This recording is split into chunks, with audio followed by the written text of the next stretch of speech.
When the issue of corona started in Wuhan City, in China, late September 2019, they hid it from the eyes of men. But the same China banned flights to fly from Wuhan City to other cities in China, like Beijing or Guangdong provinces or other provinces on earth.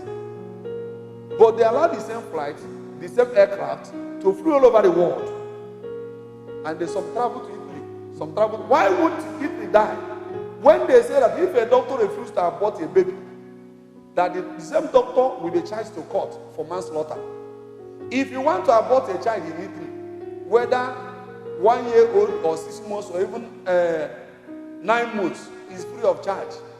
Both public hospitals and private hospitals. But to treat common headache in Italy will cost you over 500 euros. But abortion is free. Even in this corona, like in New York or other countries, or other states, when they say churches should close, marketplaces should close, so many places should close in New York and other states in America, they say that abortion centers should not close. Some governors have deemed liquor stores and abortion clinics as essential, but have left out churches and other houses of worship. It's not right. Centers that do abortion, they say it is essential. It's very important that women should kill unborn babies. And why God said you should go to the world and make babies. Christians ask them not to commit fornication. They refuse. They continue. Now what they are doing is that they are teaching people how to do abortion in their homes. It's no longer going to hospital. And they supply the pill free of charge.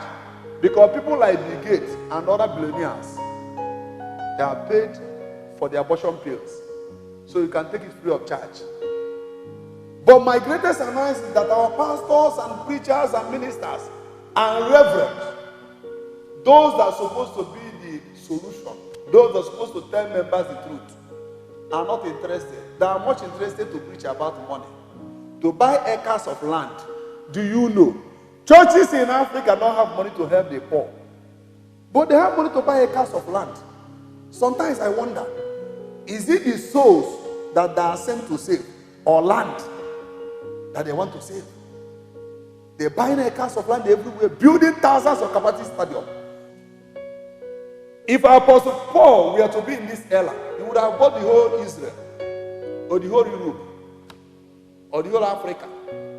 Our preachers, they love land more than the life of members of the church. Listen, I'm going to show you something.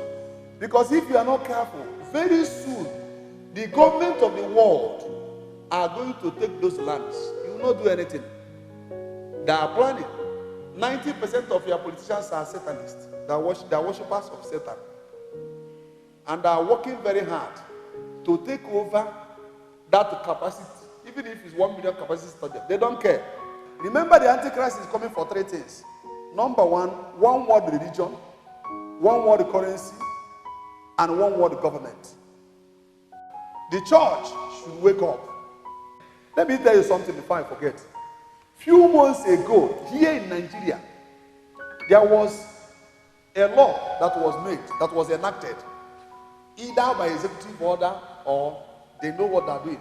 They say that for a church to wed a member or their members, that such church should come to government and obtain license for that wedding.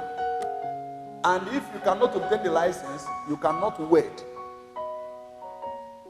And do you know the reason? The reason is this.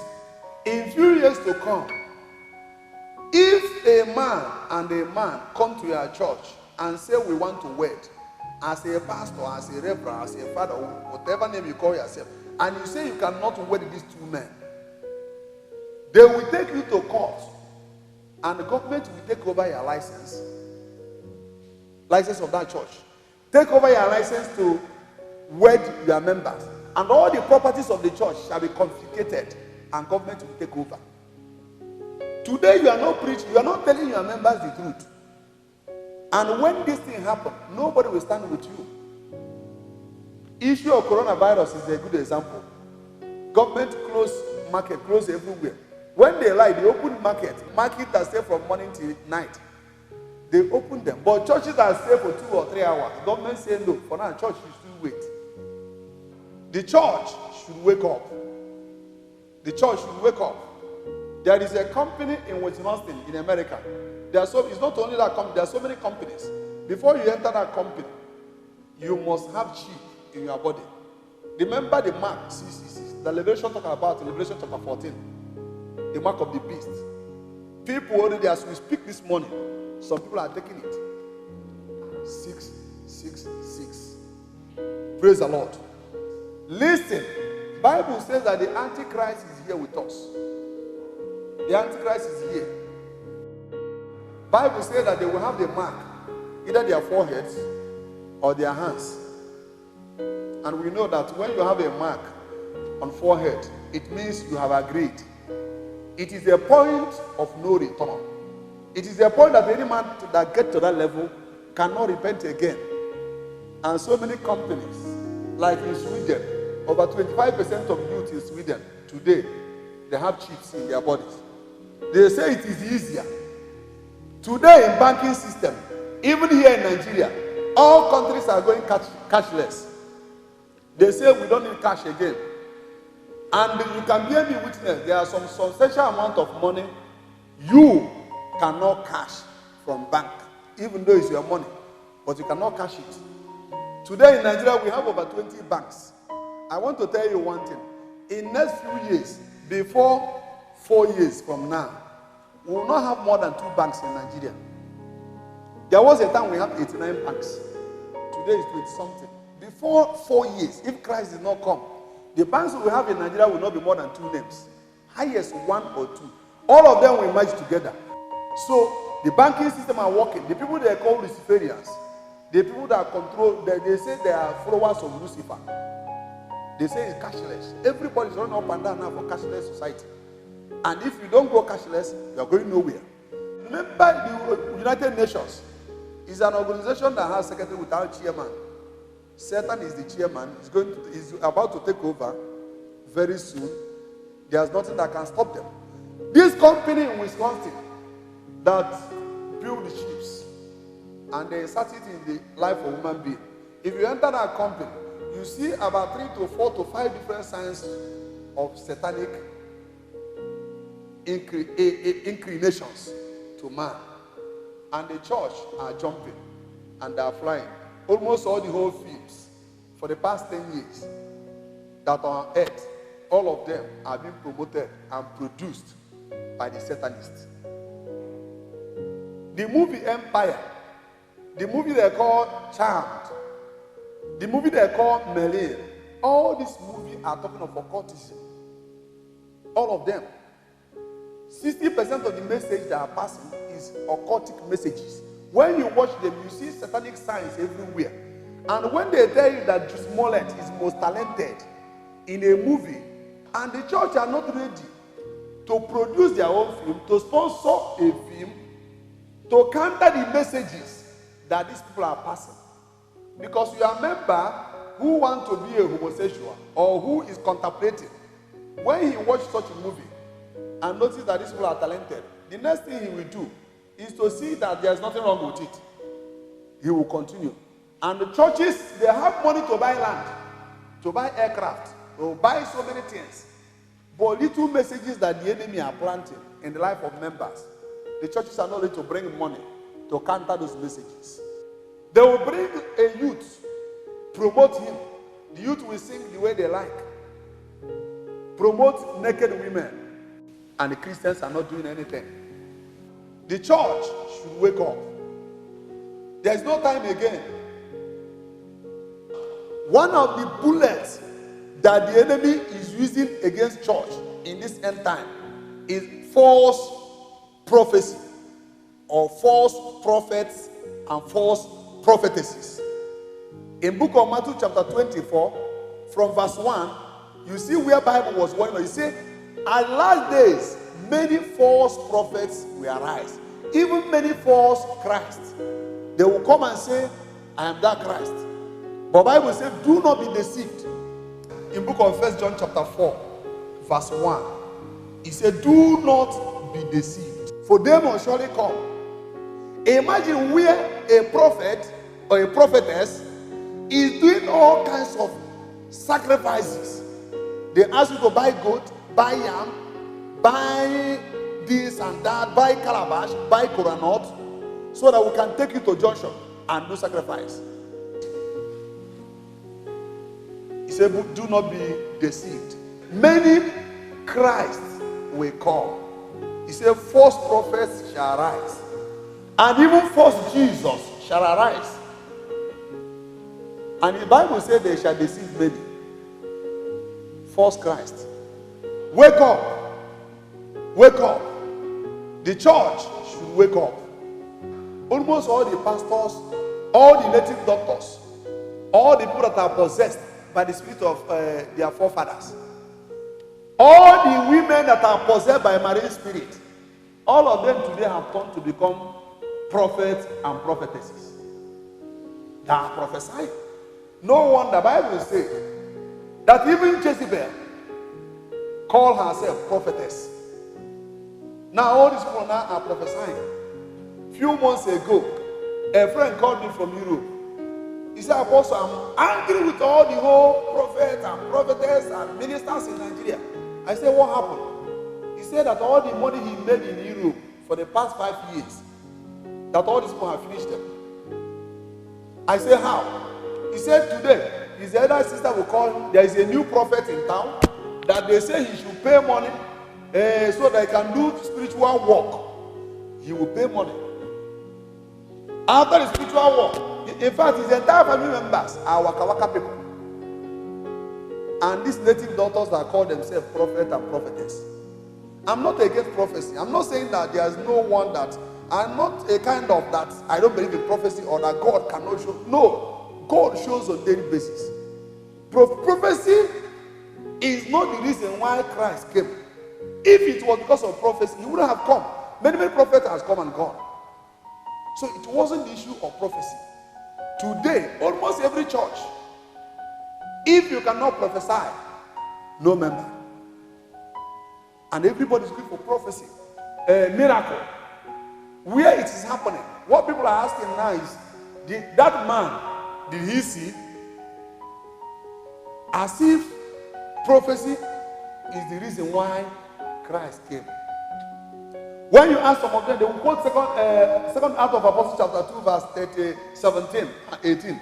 He said that in the last days, I will pour out my spirit upon all flesh, and your young men shall prophesy. Listen. The word Bible referred to in that particular place as prophecy is the preaching of the word of God. Remember during the time of Acts of Apostles, it was only the elders that preached. Then, Spirit of God was telling them that time will come when the youths, they will preach. Homosexuals today are now preaching as prophets. They are telling people that if you want to get the power, that you have to be a homosexual. Lesbians, women that are sleeping with women, are the one that calls themselves prophetess. And many people are following them. Let me tell you something. If you don't repent and give your life to Christ, if you don't wake up today, they are the ones that will give you the mark 666. And nothing will happen. Why? Because you have sold your soul to them. Imagine a woman cannot cook food and give her husband without confirming from her prophet. One woman called me one day and said, Apostle, there is something. What I'm about to share with you now, nobody. I have not shared it with any human being. I said, what happened? He said she was where she used to go for prayer with her prophet. He said her prophet asked her to bring her husband their spiritual work he need to do for her husband. This woman said she took her husband and they went to the prophet. Both of them went to the prophet. They went to T Junction. They brought so many things. They brought calabash. They brought coconut oil. They brought coconut. They brought other things.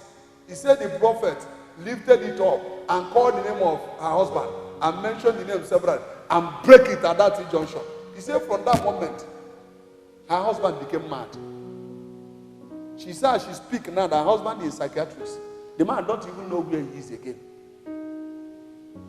Prophecy. This People that say they are doing spiritual work, doing sacrifice. I don't know if the blood of Jesus, the sacrifice that Jesus did, if it's no longer enough for Christianity to be saved. They are jumping up and down. This time around, they hire life musicians to come to their church to sing. All this abracadabra is because our people, Bible said, he said at towards the end time, he said, many false prophets shall arise. And I can assure you today, they have risen. He hardly see any church now. Even the ones that have been there before, they attach prophet or prophecy to their names.